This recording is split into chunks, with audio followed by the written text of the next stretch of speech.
ವಿಶೇಷ ನಾನು ದೇವರ ಹತ್ರ ಯಾವತ್ತೂ ಕೂಡ ಮನಃಶಾಂತಿಯನ್ನು ಒಂದು ಬಿಟ್ಟು ಬೇರೆ ಏನೂ ವೈಯಕ್ತಿಕವಾಗಿ ಕೇಳಲ್ಲ. ನಾನು ಏನೇ ಕೇಳಿದ್ರು ನಮ್ಮ ಮೈಸೂರನ್ನ ನಾನು ಎಂ ಪಿ ಆದಾಗ್ಲೂ ಕೂಡ ಮೈಸೂರಿಗೆ ಹೈವೇ ಬೇಕು ಅಂತ ದೇವರಿಗೆ ಹರಕೆ ಹೊತ್ತಿದ್ದೀನಿ.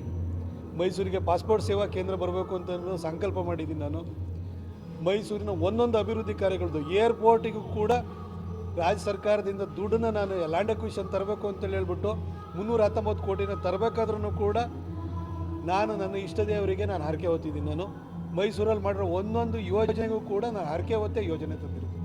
ಹಾಗಾಗಿ ನಾನು ವೈಯಕ್ತಿಕವಾಗಿ ದೇವರನ್ನ ಮನಃಶಾಂತಿಯನ್ನು ಆರೋಗ್ಯವನ್ನು ಬಿಟ್ಟು ಬೇರೆ ಏನೂ ಕೇಳಲ್ಲ. ನಾನು ಏನೇ ಕೇಳಿದ್ರು ಕೂಡ ಕ್ಷೇತ್ರಕ್ಕೆ ಜನಕ್ಕೆ ಕೇಳ್ತೀನಿ. ನನಗೆ ಗೊತ್ತಿಲ್ಲ ಏನಾಗುತ್ತೆ ಅಂತೇಳಿ. ಕಾಂಗ್ರೆಸ್ನಲ್ಲಿ ಅವ್ರ ಪಕ್ಷ ಯಾವ ರೀತಿ ನಿರ್ಧಾರ ತೆಗೆದುಕೊಳ್ಳುತ್ತಾರೆ ಅಂತ ನನಗೆ ಗೊತ್ತಿಲ್ಲ. ಅದೇ ರೀತಿ ಪ್ರಾಸಿಕ್ಯೂಷನಿಗೆ ಕೊಟ್ಟಿರೋದ್ರಿಂದ ಹೈಕೋರ್ಟ್ನಲ್ಲಿ ವಿಚಾರಣೆ ನಡೀತಾ ಇದೆ. ಹೈಕೋರ್ಟು ರಿಟ್ ಅರ್ಜಿಯ ವಿಚಾರಣೆ ಮಾಡ್ತಿರೋದ್ರಿಂದ ಅವರು ಏನು ತೀರ್ಪನ್ನು ಕೊಡ್ತಾರೆ. ಒಂದು ವೇಳೆ ಪ್ರಾಸಿಕ್ಯೂಷನಿಗೆ ಅವಕಾಶವನ್ನು ಮಾಡಿಕೊಡ್ತು ಅಂತಂದರೆ ನೈತಿಕ ಹೊಣೆ ಹೊತ್ತು ಸಿದ್ದರಾಮಯ್ಯನವರು ಅಧಿಕಾರದಿಂದ ಕೆಳಗಿಳಿಬೇಕಾಗುತ್ತೆ. ಆದರೆ ಅದು ಕೋರ್ಟು ಡಿಸಿಷನ್ ಏನು ಕೊಡುತ್ತೆ ಅಂತ ಗೊತ್ತಿಲ್ಲ. ಇಲ್ಲಿ ನೈತಿಕ ಹೊಣೆ ಹೊತ್ತು ರಾಜೀನಾಮೆ ಕೊಟ್ಟರೆ ಕೊಡ್ಬೋದೇ ಹೊರತು ಕಾನೂನಿನಲ್ಲಿ ನೀವು ರಾಜೀನಾಮೆ ಕೊಡಲೇಬೇಕು ಅಂತೇಳಿ ಹೇಳಿ ಫೋರ್ಸ್ ಮಾಡೋದಕ್ಕಾಗಲ್ಲ.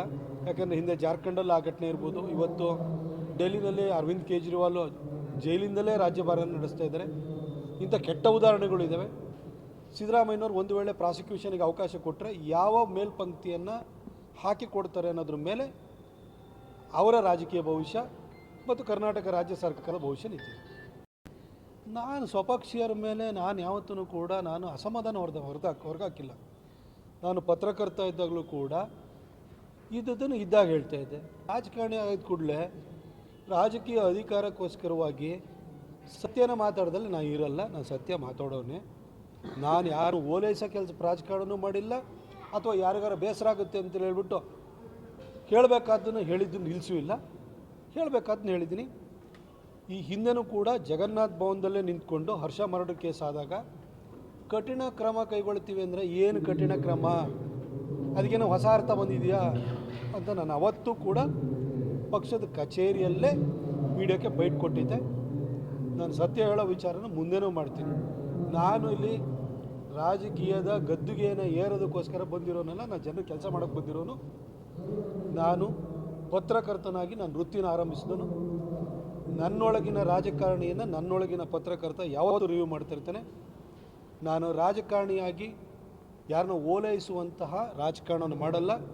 ನನ್ನೊಳಗಿನ ಪತ್ರಕರ್ತ ನಾನು ಸಾಯೋವರೆಗೂ ಬದುಕಿರ್ತಾನೆ.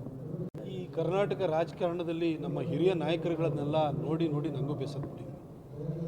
ನಿನ್ನ ಬಿಚ್ಚಿಡ್ತೀನಿ, ನಿನ್ನ ಬಿಡ್ತೀನಿ, ಅದು ಇದು ಅಂತ ಹೇಳ್ತಾರೆ. ಬಿಡ್ರಪ್ಪ. ಅಲ್ಲಿ ಡಿ ಕೆ ಶಿವಕುಮಾರ್ ಅವರು ಅಷ್ಟೇ ಹೇಳಿಕೆ ಕೊಡ್ತಾರೆ, ನೀನು ನಮ್ಮಿಂದಲೇ ಗೆದ್ದುಬಿಟ್ಟಿದ್ಯಾ ನೀನು, ಇಲ್ಲಾಂದರೆ ನೀನೆಲ್ಲಿ ವಿಧಾನಸೌಧಕ್ಕೆ ಬರ್ತೀಯ. ಆದರೆ ನಿಮ್ಮನ್ನು ತಡೆದವ್ರು ಯಾರು ಬಿ ಫಾರ್ಮಿಗೆ ಸೈನ್ ಹಾಕ್ದಂಗೆ ಅದನ್ನು ನಾನು ಕೇಳಿದ್ದೀನಿ. ಬರೀ ಬಿಚ್ಚಿಡ್ತೀನಿ ಅನ್ನೋ ಹಾವಿನ ಪೆಟ್ಟಿಗೆ ತೋರಿಸ್ಬಿಡ್ತೀನಿ, ಅದರೊಳಗಡೆ ಹಾವು ಬಿಡ್ತೀನಿ ಅಂತಾರೆ. ಬಿಡೋದೇ ಇಲ್ಲ. ಎಲ್ಲ ರಾಜಕಾರಣಿಗಳಲ್ಲೂ ಕೂಡ ಅದಕ್ಕೋಸ್ಕರನೇ ಈ ಹಿರಿಯ ರಾಜಕಾರಣಿಗಳ ನಡುವಲ್ಲಿ ಒಂದು ಅಂಡರ್ಸ್ಟ್ಯಾಂಡಿಂಗ್ ಪಾಲಿಟಿಕ್ಸ್ ಇದೆ.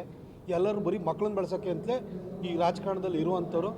ಹಾಗಾಗಿ ಅವರು ಮೇಲ್ನೋಟಕ್ಕೆ ನಾವು ಹೊಡೆದಂಗೆ ಮಾಡ್ತೀನಿ, ನೀನು ಹತ್ತಂಗೆ ಮಾಡು ಅಂತ ಹೇಳ್ತಾರೆ ಹೊರತು ಇವ್ರು ಯಾರ ಮೇಲೂ ಯಾವ ಎನ್ಕ್ವೈರಿನೂ ಮಾಡಲ್ಲ. ಬರೆದಿಟ್ಕೊಬಿಡಿ. ಮೂಢ ಹಗರಣನೂ ಕೂಡ ಮುಖ್ಯಮಂತ್ರಿ ಸಿದ್ದರಾಮಯ್ಯ ಸಾಹೇಬರು ಅವ್ರು ತಗೊಂಡಿರುವಂಥ ಸೈಟನ್ನು ಸರೆಂಡರ್ ಮಾಡಿ ತನಿಖೆಗೆ ಆದೇಶ ಮಾಡಿದರೆ ಲಾಜಿಕಲ್ ಎಂಡಿಗೆ ಹೋಗ್ತಾಯಿತ್ತು. ಇಲ್ಲ ಅಂದರೆ ಅದು ಲಾಜಿಕಲ್ ಎಂಡಿಗೆ ಹೋಗಕ್ಕೆ ಸಾಧ್ಯ ಇಲ್ಲ. ಯಾವ ರಾಜಕಾರಣಿನೂ ಕೂಡ ಯಾವುದೇ ವಿಚಾರದ ಬಗ್ಗೆನೂ ಕೂಡ ಒಂದು ವಿಚಾರವನ್ನು ದಡ ಸೇರಿಸೋದಕ್ಕೆ ಅದು ತಾರ್ಕಿಕ ಅಂತ್ಯಕ್ಕೆ ತೆಗೆದುಕೊಂಡು ಹೋಗೋಕ್ಕೆ ಇಂಟ್ರೆಸ್ಟ್ ಇಲ್ಲ. ಕಾಂಗ್ರೆಸ್ ಸರ್ಕಾರ ಬಂದು 1.25 ವರ್ಷ ಕಳೆದೋಯ್ತು. 40% ಬಗ್ಗೆ ಆಗಲಿ, PSI ಹಗರಣದ ಬಗ್ಗೆ ಆಗಲಿ, ಬಿಟ್ಕಾಯಿನ್ ಬಗ್ಗೆ ಆಗಲಿ, PCM ಬಗ್ಗೆ ಆಗಲಿ ಇವತ್ತವರೆಗೂ ಒಂದು ಸಣ್ಣ ಸಾಕ್ಷ್ಯನೂ ಕೊಟ್ಟಿಲ್ಲ. ಅಧಿಕಾರದಲ್ಲಿ ಇರುವಂಥವರು ಅಧಿಕಾರಕ್ಕೆ ಬಂದಾದ ಕೂಡಲೇ ಎಲ್ಲ ಮರೆತು ಬಿಡ್ತಾರೆ. ಅಧಿಕಾರಕ್ಕೆ ಬರೋ ಮೊದಲು ಬರೀ ಆರೋಪಗಳನ್ನು ಸರಣಿ ಮಾಡ್ತಾರೆ. ಇವತ್ತರೆಗೂ ಈ ಕಾಂಗ್ರೆಸ್ನವ್ರ ಯೋಗ್ಯತೆಗೆ ಈ ಬಿಟ್ಕಾಯಿನ್ ಇರ್ಬೋದು, PSI ಹಗರಣ ಇರ್ಬೋದು, 40% ಇರ್ಬೋದು, ಒಂದು ಸಣ್ಣ ಸಾಕ್ಷಿಯನ್ನು ತೋರಿಸಿದ್ರೆ ಹೇಳಿ.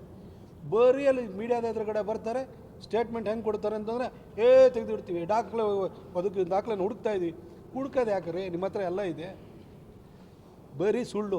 ಈ ರಾಜಕಾರಣದ ಸೀನಿಯರ್ ಪಾಲಿಟಿಷಿಯನ್ಸ್ ಯಾರಿದ್ದಾರೆ ಇವರೆಲ್ಲರೂ ಕೂಡ ಅಡ್ಜಸ್ಟ್ಮೆಂಟ್ ರಾಜಕಾರಣಿಗಳು. ಇವ್ರು ಯಾರು ಏನೂ ಮಾಡಲ್ಲ. ನಾನು ಆವತ್ತು ಹೇಳಿದೆ, ಟಾಪ್ ಪಾಲಿಟಿಷಿಯನ್ಸ್ ಅಷ್ಟೂ ಜನನು ಕೂಡ ಅವ್ರ ಮಕ್ಕಳು ಅವ್ರ ಕುಟುಂಬನ ಬೆಳೆಸುವಂಥ ರಾಜಕಾರಣ ಮಾಡ್ತಾರೆ.